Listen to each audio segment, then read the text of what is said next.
Tuhan, kita akan belajar dari Raja Daud. Saudaraku, tema khotbah pada minggu hari ini saya akan berikan tema dilupakan oleh manusia tapi diingat oleh Tuhan.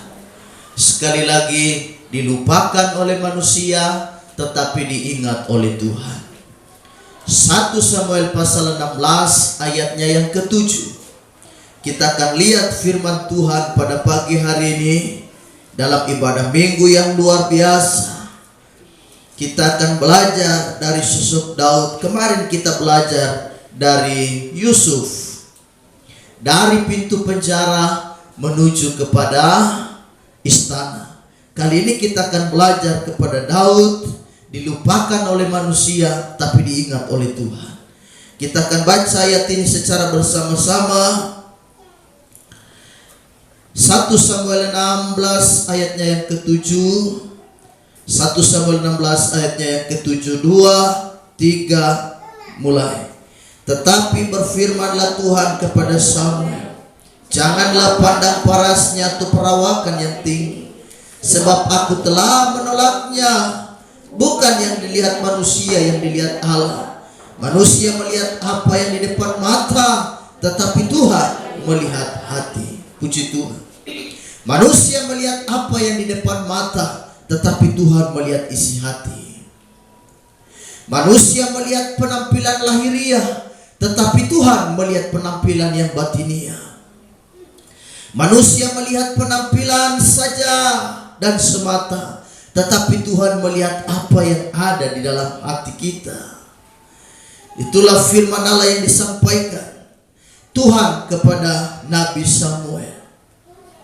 Allah memberikan instruksi kepada Samuel, kau pergi ke Bethlehem. Ada satu keluarga di sana yang nanti kau kunjungi, keluarga Isai. Dari keluarga itulah aku akan mengangkat dan menunjuk satu orang yang akan nanti menjadi raja, menggantikan raja pertama. Siapa dia? Saul, yang telah aku tolak, dan aku tidak suka dengan Saul karena dia tidak dengar-dengaran. Dia tidak taat kepadaku. Kau pergi ke sana, ke keluarga Isai yang ada di Bethlehem.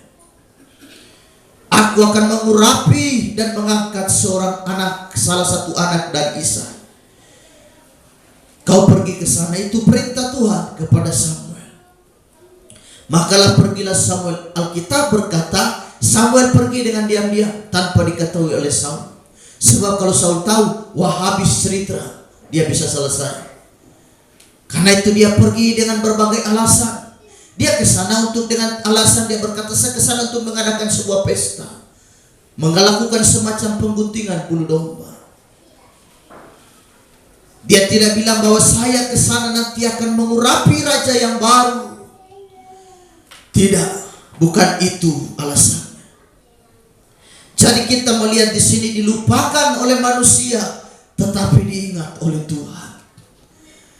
Kemarin kita belajar dalam minggu yang kemarin tentang Yusuf. Yusuf juga kan sempat dilupakan oleh manusia karena dia mengartikan mimpi dari dua kawannya yang bernama juru minuman raja dan juru makanan raja. Diartikan semua mimpi itu.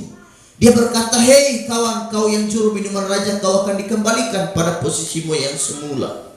Tapi jangan lupa, kalau kau sudah ada di istana raja, tolong ingat saya ya, karena saya sudah artikan mimpimu ini. Sedangkan kau si juru makanan raja, kau akan digantung di atas tiang sulam dan kau akan dihukum mati. Waktu juru minuman raja dikembalikan pada posisi yang semula, dia lupa kepada kawan yang telah mengartikan mimpinya itu yang bernama Yusuf. Dia hidup begitu mewah, hidup begitu luar biasa di istana raja, melayani raja. Dia lupa akan kawannya yang masih tinggal di penjara, yang telah mengartikan mimpinya itu. Wah sayang sekali, sakit hatilah hatinya, sakit hati seorang Yusuf ini tentunya. Tapi saudara tahu, Allah tidak pernah kekurangan cara untuk menolong umat. Mirip-mirip dengan Yusuf dan Daud ini. Juru minuman raja boleh lupa kepada Yusuf, tetapi Allah tidak lupa kepada Yusuf. Allah langsung taruh mimpi langsung kepada bosnya. Siapa? Raja Firaun. Tujuan Allah menaruh mimpi kepada Raja Firaun supaya Raja Firaun langsung dia tolong carikan siapa yang bisa mengartikan mimpi ini. Si juru minuman raja berkata, ya aku ingat ada kawanku yang ada di penjara, saudara. Jadi gara-gara mimpi, Tuhan bilang saya tidak taruh mimpi ini lagi kepada bawahannya. Oh terlalu kecil, takut-takut nanti mereka lupa Yusuf lagi. Langsung taruh kepada komandannya, bosnya langsung, raja langsung Tuhan taruh mimpi bahwa akan ada terjadi kelaparan besar bagi tanah Mesir. Jadi Tuhan bisa mengingatkan pembesar-pembesar dan penguasa dengan cara Tuhan sendiri. Banyak kali kan kita untuk mengingatkan manusia itu dengan cara yang berbeda. Ada yang sudah datang bertamu, ada yang datang mungkin, ada juga yang mungkin menelepon, kakak ingatkah kemarin kakak ada bilang. Kadang kita untuk mengingatkan seseorang akan janjinya terhadap kita, kadang juga kita malu, saudara. Tetapi kalau dengan cara Tuhan, itu pasti luar biasa. Jadi kita lihat dilupakan oleh manusia, tetapi diingat oleh Tuhan. Inilah yang terjadi dengan Raja Daud. Maka begitu Nabi Samuel pergi kepada Aisai, kepada keluarga ini untuk melantik dan mengurapi Daud. Tolong suruh anak-anakmu keluar, dan mereka semua tampil di sini. Maka Isai membawa ketujuh anak-anaknya itu. Yang disuruh lewat pertama adalah Eliab. Firman Allah berkata, perawakan daripada Eliab ini sangat luar biasa. Sampai bayangkan Nabi Samuel saja terkecoh dengan penampilan luar itu. Dia berkata ini sudah yang nanti akan menjadi calon raja. Karena penampilannya gagah. Mungkin dia tubuh atletis, potongannya potongan yang bagus, potongan seorang tentara dan prajurit. Mungkin dia tinggi besar. Itu yang dilihat oleh Nabi Samuel. Tetapi dari ayat ini kita melihat firman Tuhan berkata, jangan pandang parasnya atau perawakannya. Sebab apa yang dilihat manusia belum tentu itu yang dilihat oleh Tuhan. Manusia melihat apa yang ada di luar, penampilan yang ada di luar, tetapi Tuhan melihat isi hati. Eliab maju. Samuel berkata, ini sudahkah Tuhan? Potongannya mantap sekali, ini prajurit ini. Tapi Tuhan menolak, bukan dia. Jadi sekali lagi Tuhan punya kriteria khusus. Dia punya pilihan yang khusus. Allah punya pilihan khusus, dan itu tentu adalah di luar pikiran kita manusia. Tuhan dia punya pilihan sendiri, dan pilihan itu jatuh kepada Daud. Samuel berkata, ini semua sudahkah anak-anakmu? Iya ini sudah. Bayangkan, bapak sendiri bilang ini sudah, padahal dia tidak sadar ada satu anaknya yang paling bungsu.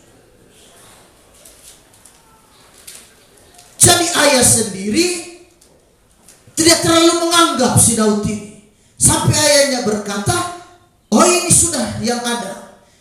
Ada juga yang satu, ada di padang penggembalaan, tapi kayaknya dia bukan potongan raja dia.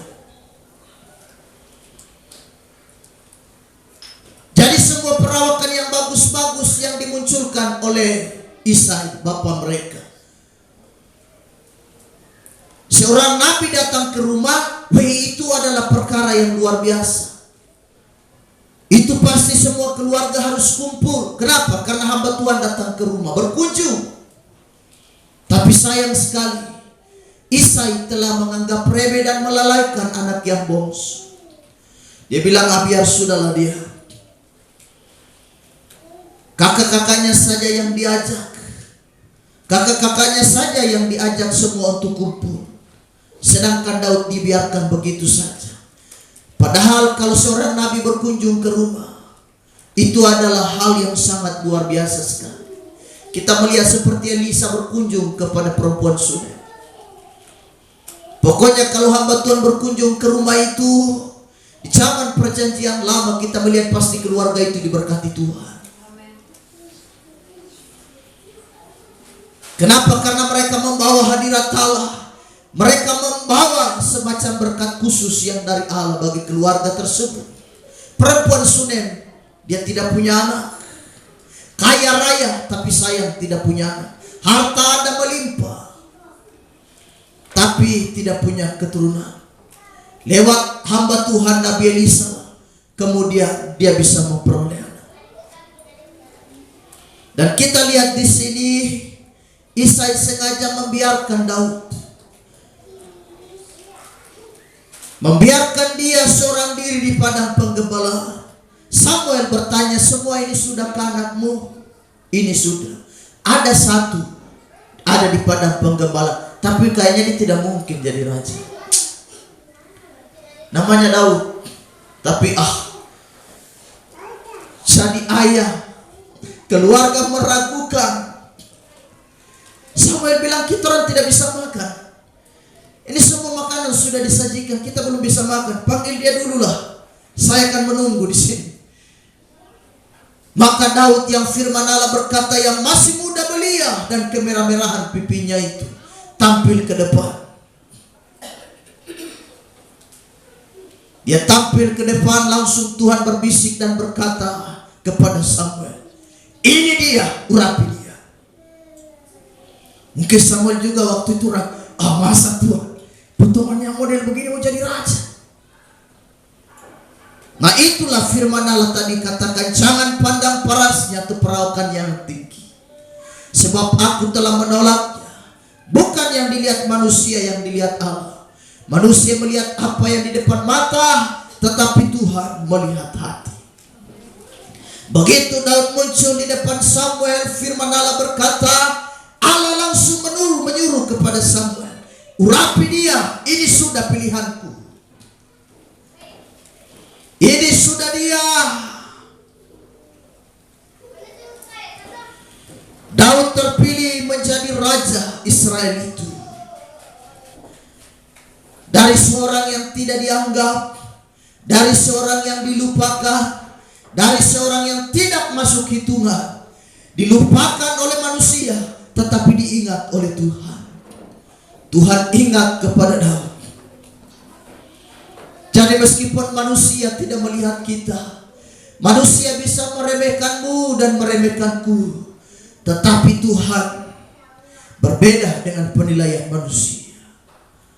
Mungkin kita tidak dianggap, kita tidak masuk hitungan, tetapi percayalah, kalau saya dan saudara hidup dekat dengan Tuhan, Tuhan bisa mengangkat kita. Kenapa Tuhan bisa memilih Daud? Yang pertama, Daud adalah seorang yang memiliki sikap hati yang baik.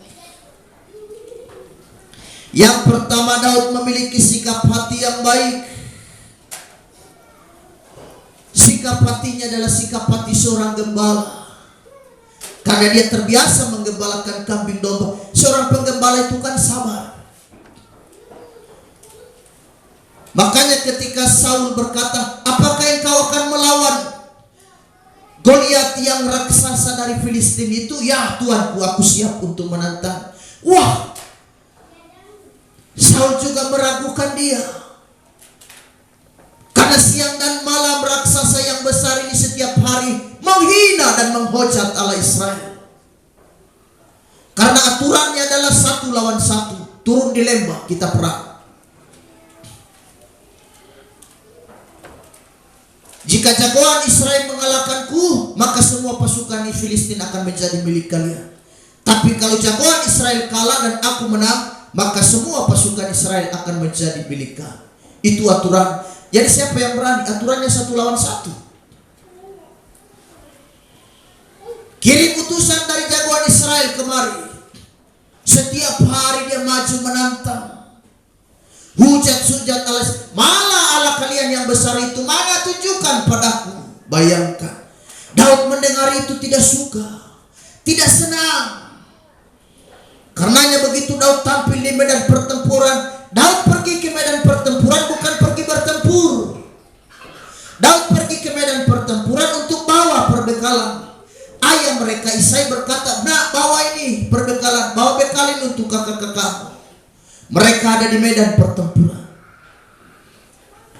Jadi waktu Daud ke sana, dia mendengar, dia tidak senang. Dia tidak suka, hatinya mendidih karena dengar bagaimana Goliat ini setiap hari menghujat Allah Israel yang besar. Dia berkata kepada Saul, biar aku yang menantang dia, biarkan aku yang nanti akan membunuh dia. Setelah dia diurapi menjadi raja oleh Nabi Samuel, apakah dia langsung pakai mahkota dan duduk di singgasana? Belum. Dia kembali lagi kepada padang penggembalaan. Wah, secara manusia, Tuhan, saya sudah diurapi. Wah, kapan saya jadi raja kah? Ternyata dia belum menjadi raja. Setelah diurapi, dia belum langsung menjadi raja. Padang penggembalaan menjadi semacam proses buat dia. Itu semacam sekolah khusus, tempat khusus untuk dia dididik oleh Tuhan di padang penggembalaan. 1 Samuel 16 ayatnya yang ke-19, firman Allah berkata, 1 Samuel pasal 16 ayatnya yang ke-19, firman Tuhan berkata, kemudian Saul mengirim suruhan kepada Isai dengan pesan, suruhlah kepada aku anakmu Daud yang ada pada kambing domba itu. Kenapa Saul mengirim utusan untuk panggil Daud? Karena Saul telah dirasuk setan. Roh Allah undur daripadanya, kini kemudian roh setan masuk menggantikannya. Jadi sudah bukan roh Tuhan lagi ada pada diri, melainkan roh setan sudah masuk menguasai hidupnya. Kenapa? Karena roh Tuhan undur. Karena itu dia suruh utusan pergi. Dia berkata, tolong berikan padaku seorang yang bisa memainkan alat musik kecapi untuk menghibur aku. Karena itu ada yang berkata, ada anak Isai, dia pintar memainkan kecapi. Raja Daud terbiasa di padang penggembalaan. Sambil dia jaga kambing domba beberapa ekor milik ayahnya, dia main kecapi sambil memuji Tuhan. Karenanya kita lihat Mazmur ditulis dalam Mazmur yang indah. Semua dari karya Daud, hampir sebagian besar karya Daud. Yang pertama, Raja Daud memiliki sikap hati yang sangat luar biasa. Dilantik menjadi raja, tetapi tidak langsung jadi raja. Ada proses waktu yang harus menunggu dan menanti. Tidak mudah. Saul kini telah dirasuk setan, dan hanya setan yang merasuk hidupnya. Dia perlu seorang pemain kecapi, seorang pemusik yang bagus dan handal untuk menghibur diri. Memang roh setan itu dia pergi kalau saya dan saudara memuji Tuhan. Dan itu terjadi, terbukti pada Saul. Karenanya ketika Daud memainkan kecapi, setan langsung keluar. Jadi jangan anggap remeh dengan pujian dan penyembahan. Saya dan saudara terus meninggikan Tuhan. Apapun kondisi kita hari ini, apapun situasi yang terjadi dalam hidup kita, saya dan saudara terus memuji Tuhan, mengagungkan Dia. Setan undur. Karena ketika pujian penyembahan tidak ada lagi dalam keluargamu dan keluarga kita, tidak ada lagi di dalam hatimu dan hati kita, percayalah, roh setan masuk. Pujian penyembahan hilang di dalam keluarga kita, yang hadir adalah iblis yang bekerja. Karena iblis ini adalah mantan pemimpin pujian. Siapakah dia? Lucifer. Siapakah dia? Pemimpin pujian sorga yang telah ditolak oleh Tuhan dari sorga. Jadi dia tahu apa itu semua tentang bicara musik. Sehingga ketika kita bengong-bengong sendiri di rumah, lalu dia masuk dengan apa? Dengan pujian juga, tetapi pujian yang menghina Allah, pujian yang melecehkan Tuhan. Karenanya kita lihat sekarang berapa banyak pujian yang bukan memuliakan Tuhan, tetapi semua adalah mempermalukan nama Tuhan. Daud diurapi paling tidak dia usia 16 tahun. Nanti jadi raja di 30 tahun, 14 tahun dia menanti. Tidak mudah. Saya dan saudara, mari kita bergumul apa yang kita gumuli hari-hari. Percaya, bagi Tuhan tidak ada yang mustahil. Abraham untuk dapatkan Ishak tidak mudah. 25 tahun baru dia dapat Ishak. Yusuf 13 tahun baru dia jadi perdana menteri, menjadi orang nomor 2 di tanah Mesir sesudah Firaun. Jadi ini sangat luar biasa. Saya dan saudara tetap bersabar. Yang kedua, kita memiliki kerendahan hati seperti Daud. Daud ini memiliki kerendahan hati, sikap hatinya yang begitu rendah. 2 Samuel pasal 7 ayatnya yang ke-18 kita akan lihat di sana. 2 Samuel 7 ayatnya yang ke-18.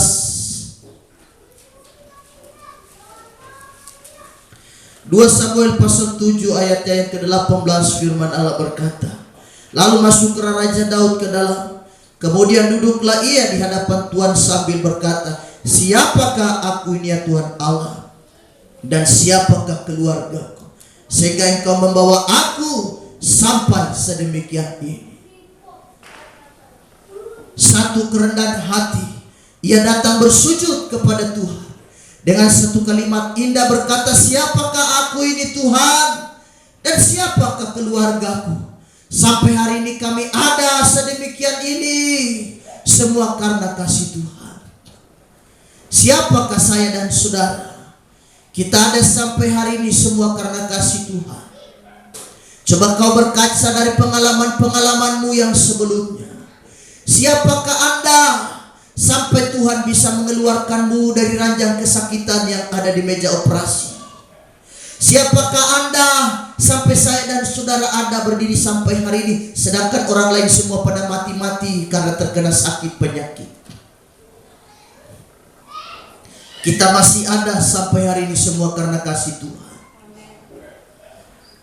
Kita sudah mau memasuki tahun yang baru, tahun 2025. Saudara, bersyukurkah kita berada di bulan terakhir di tahun ini? Coba saudara ingat lagi, urutkan waktumu dari Januari sampai hari ini.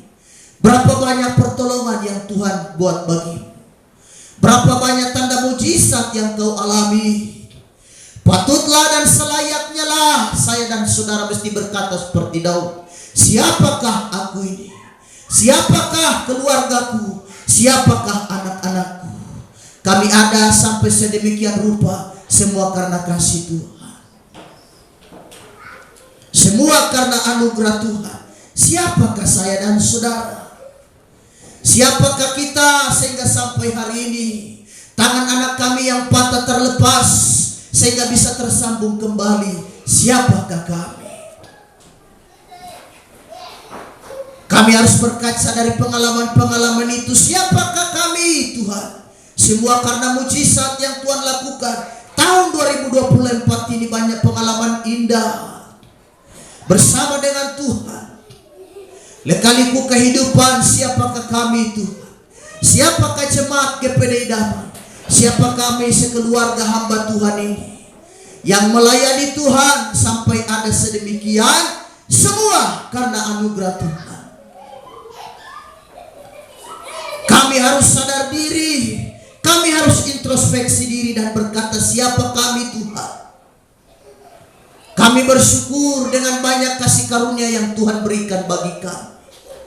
Apakah aku harus menyangkal Tuhan dan tidak setia kepada Dia?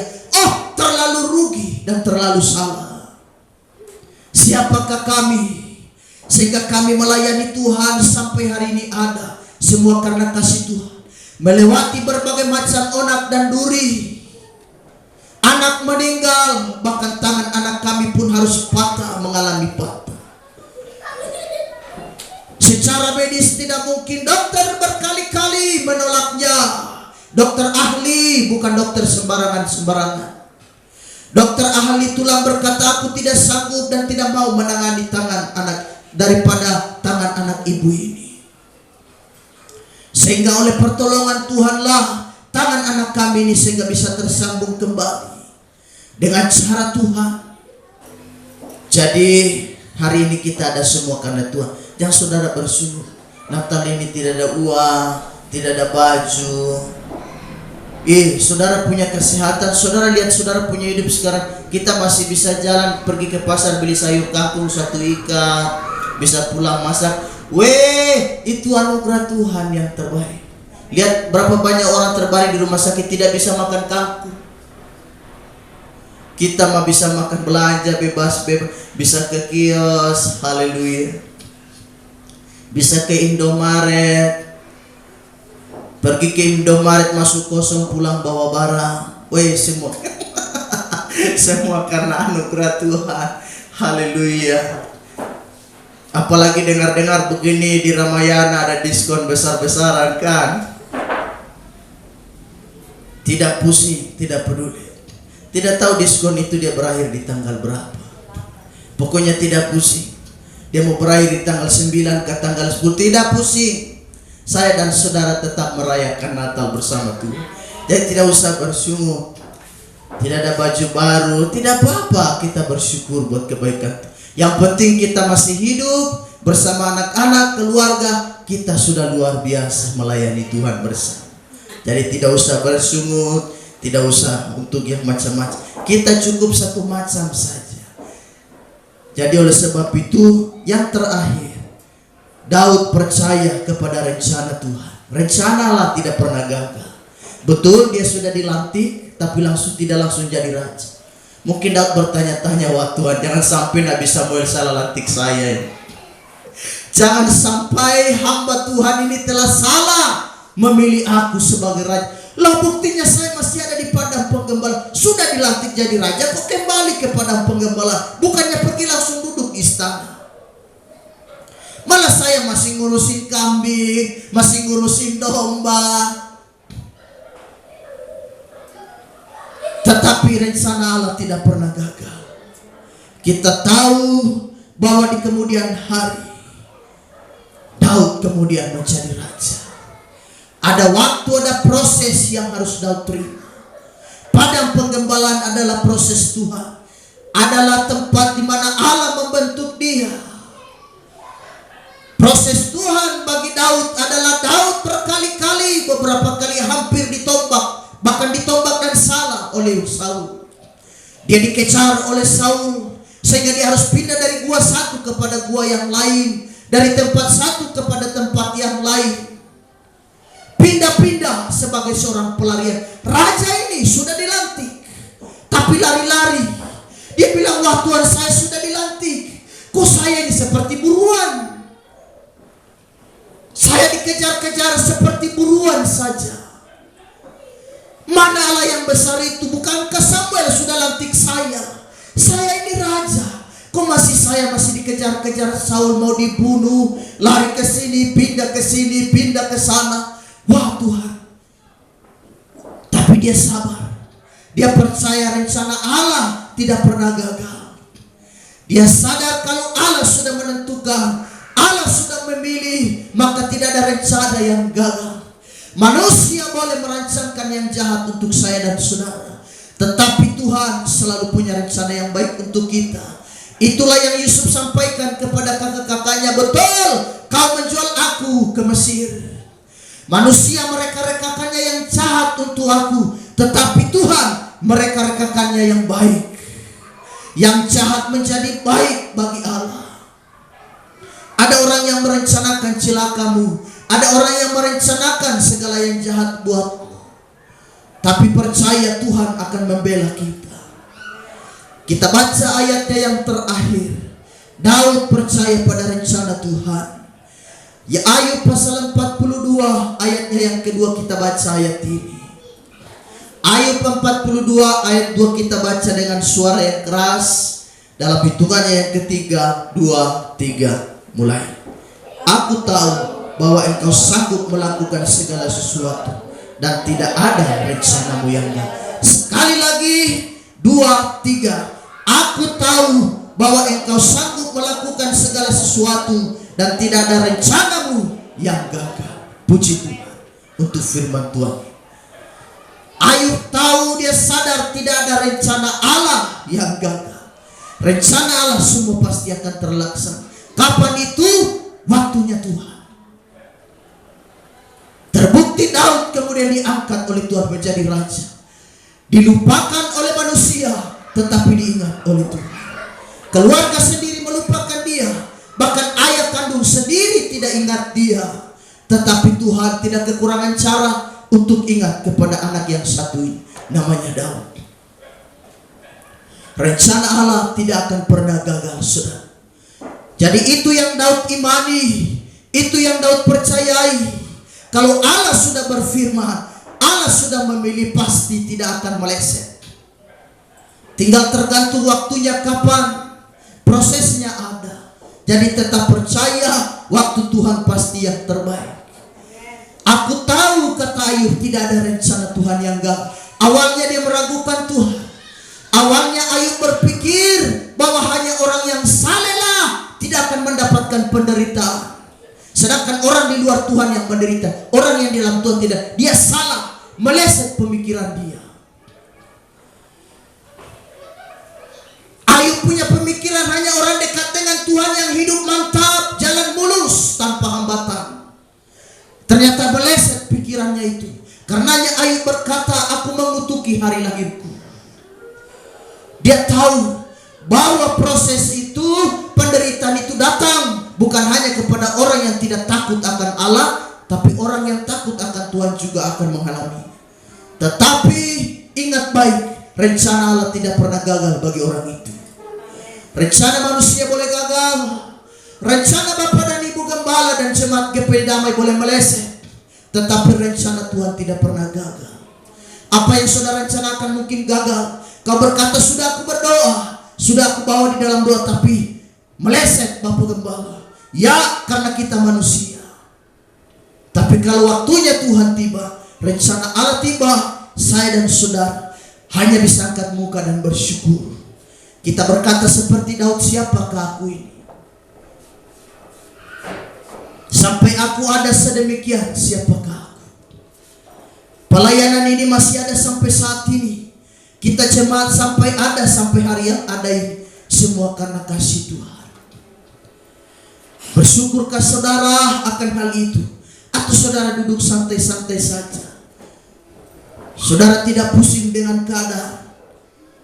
Kita semua harus patut bersyukur dengan keadaan ini. Luangkan waktu sejenak Anda di rumah. Kau pikirkan bagaimana kau berada di bulan terakhir, di tahun 2024. Ingatkah kau dari Januari sampai yang ada, berapa banyak proses Tuhan yang kita alami? Leka-liku kehidupan, banyak hal yang kita alami. Di tahun ini luar biasa, kita memikul banyak beban. Tapi saya dan saudara, kita ada sampai hari ini semua karena Tuhan. Tuhan Yesus memberkati. Kita masuk di dalam doa. Kita bersyukur buat firman Tuhan. Haleluya.